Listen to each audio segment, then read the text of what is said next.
After Typhoon Nocten struck the Philippines, Catanduanes was a critical disaster area in need of serious help. Last month, Tsuji volunteers provided disaster relief for people who lost their homes. This month, volunteers are making follow-up visits and offering aid distributions to help communities in Catanduanes recover. Let's join volunteers at a recent rice distribution.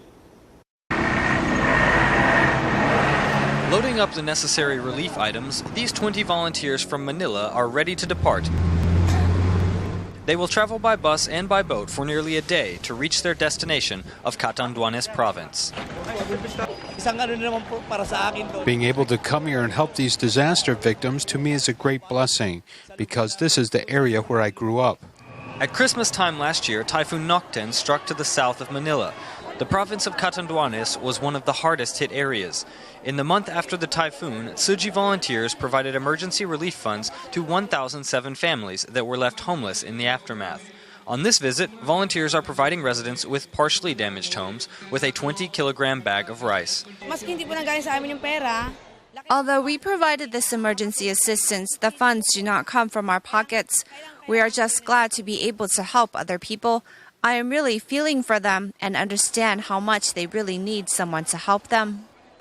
One of the care recipients is 84-year-old Nieves Villafuerte, who needs a walking stick to get around. Volunteers help her carry the rice home, and they also want to check on her current living condition, which is quite difficult. My husband really has no way to go back to work since both of his legs are injured. He's only able to remain seated. I'm so happy to receive this rice you have given us. This bag of rice will help us out so much. Another resident who lives nearby along the riverbank is Gorgonia Agunde. At 81 years old, she lives alone because she has no children. Tragically, half of her home was destroyed when the typhoon struck, and she has been helpless to fix the problem on her own. This bag of rice will be such a great help for me.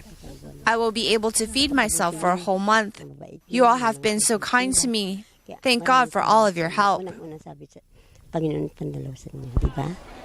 After 3 days of successful distributions in Catanduanes, volunteers were able to provide rice to 7,792 families and also assure residents that Tsuji's love and help will continue here well into the future.